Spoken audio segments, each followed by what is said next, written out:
विनोद जी मेरे पास में 11 बजे तक का टाइम है, अगर मैं गलत नहीं हूँ, राइट? 11 बजे तक बैठ सकते हैं या 10:30?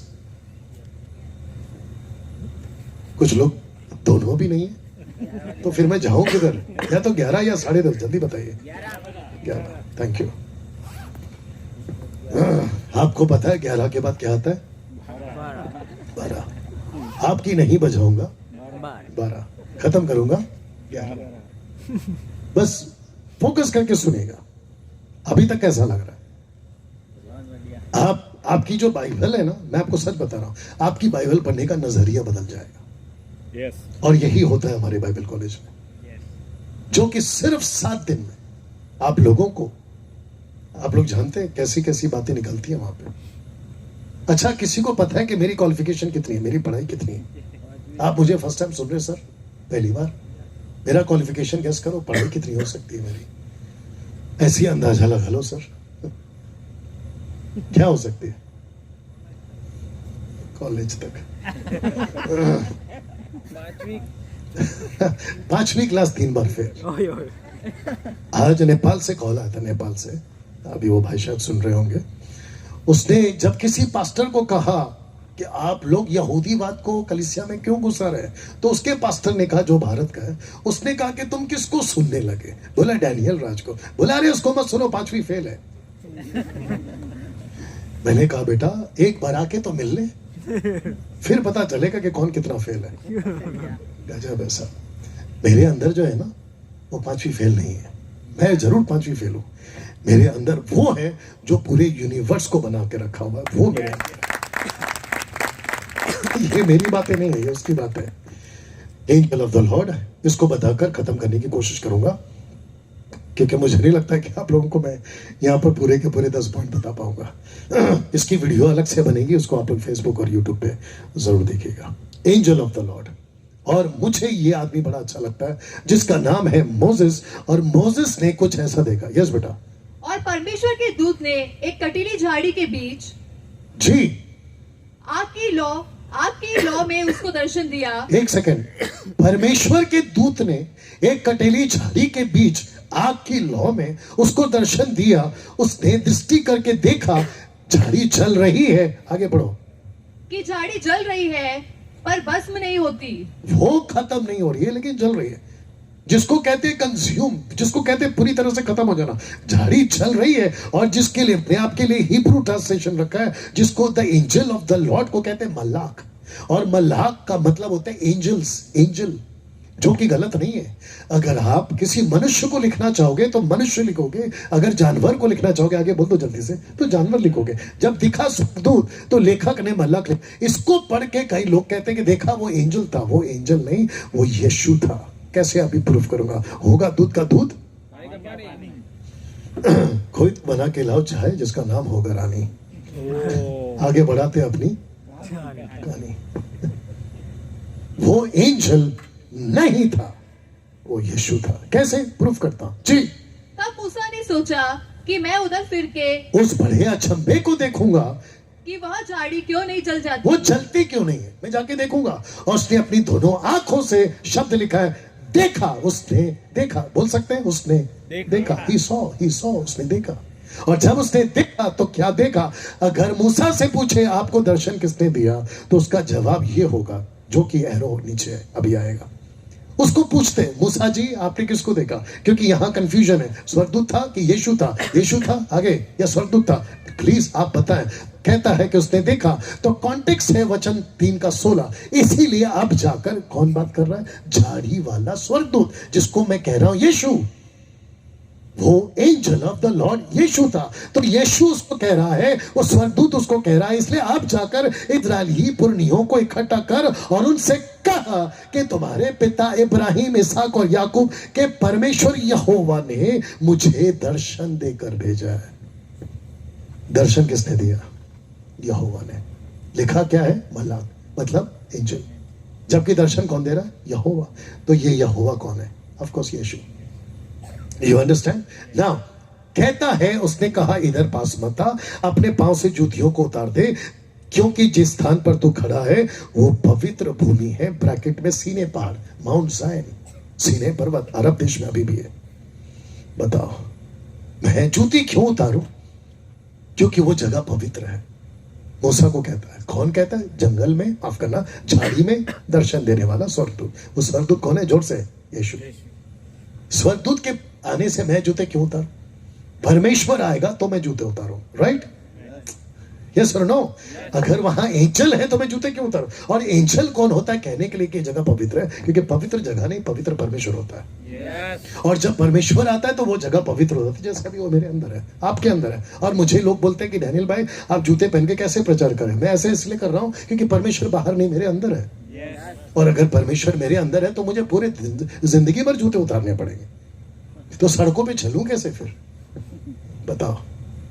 आपको भी डैनियल, आपको भी सवाल कर सकते हैं, आपके जूते बड़े अच्छे लग रहे हैं आज, बस इतना बताओ कि रखते कहां हो? बोला वर्शिप करते हैं जूते पहन के। पास्टर्स को भी कहते हैं प्रीच पुलपिट पे तो जूते पहन के। जो मेनलाइन चर्चेस हैं वहां तो बहुत गड़बड़ है। एक जगह पे मेरे को बुलाए थे आज से कुछ 5-6 साल पहले, और भी आदत है, और मैं जूते बड़े अच्छे पहनता हूँ, आप लोगों को पता है, राइट? और मुझे कपड़ों का बड़ा शौक है। अब मिला है तो पहनो, जब नहीं था तो वैसे घूमते थे फटीचर। जब पहले बाप इसमें था, इसमें समझ गए। मेरा मम्मी के पिताजी मिलिट्री में, मेरे पिताजी कंट्री में, बताओ। और जब मिला है तो पहनते हैं। तो मैंने पूछा, सर आप लोग जूते अलाउड करेंगे? बोला पुलपिट पे नहीं, लाइन कौन सा मैं ही बताऊंगा। बोला जूते मत पहनो, यहाँ पे परमेश्वर का जगह है। मैंने जूते उतारे और मैं बिना जूते के साथ आया, और आप मेरे को छेड़ोगे तो मैं चुप थोड़ी बैठूंगा। और मैंने आते ही कहा कि मुझसे जूते उतरवा दिए, यहाँ पे अंदर के जूते कब उतारोगे? लगता है ऊपर से गया। बाहर के जूते यहाँ उतरवा दिए, अंदर कितनी गंदगी के जूते, उसको कब उतारोगे? और मैं पलट कर देखा, अब समझे शायद, मैं पलट कर उसको देख रहा था जिसने मुझे जूते उतरवाए। हद है साहब। परमेश्वर जब आता है वो जगह पवित्र होती है, बात सच है। अब परमेश्वर खुद अंदर है तो फिर बचा क्या? हम कहीं पे भी जाएं परमेश्वर हमारे साथ है। लेकिन यहां पे बात हो रही है मूसा की, क्योंकि वो स्वर्गदूत नहीं था, वो यीशु था। अब यही दूत मूसा को फिर मिलता है। पढ़िए बेटा जी। सुन, मैं एक दूत आगे तेरे आगे आगे भेजता हूँ जो मार्ग में तेरी रक्षा करेगा। मैं एक दूत को तेरे आगे आगे भेजता हूँ जो मार्ग में तेरी रक्षा करेगा, और जिस स्थान को मैंने तैयार किया है उसमें तुझे पहुंचाएगा। एक सेकंड, पहुंचाएगा कौन? स्वर्गदूत। जबकि बाइबल कहती है पहुंचाया परमेश्वर ने। स्वर्गदूत कब पहुंचाया? आगे पढ़ो। उसके सामने सावधान रहना, उसकी मानना, उसके विरोध में ना करना, उसका विरोध ना करना, क्योंकि वो तुम्हारा अपराध क्षमा नहीं करेगा। ये कौन है? अगर ये नॉर्मल एंजल है तो इतना इसके लिए तारीफ के शब्द क्यों? इसका मतलब ये वो एंजल नहीं है जिसको हम लोग कहते हैं अ एंजल। ये अ एंजल नहीं, ये द एंजल है। इसको कहते हैं एक ऐसा एंजल जिसको परमेश्वर का यहोवा का दूत कहते हैं, और ये यीशु है। क्या अद्भुत है। आगे बढ़िए, आगे बढ़िए। इसीलिए कि उसमें मेरा नाम रहता है।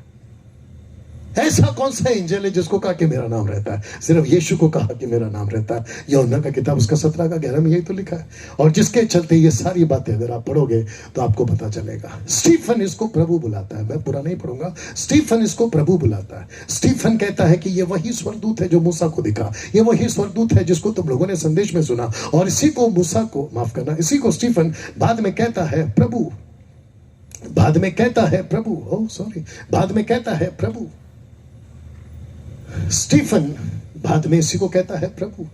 और ये angel of the Lord, okay, angel of the Lord.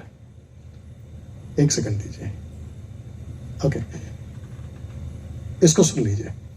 Angel of the Lord आकर मिलता है आपकी हजीरा को, और उसको वो यहोवा नाम देती है। एंजल ऑफ द लॉर्ड आकर मिलता है रेबेका को एलियाजर के टाइम पे, और जो लाबान है उसको यहोवा नाम देता है। और फिर गिडियन इसको कहता है ये परमेश्वर का दूत।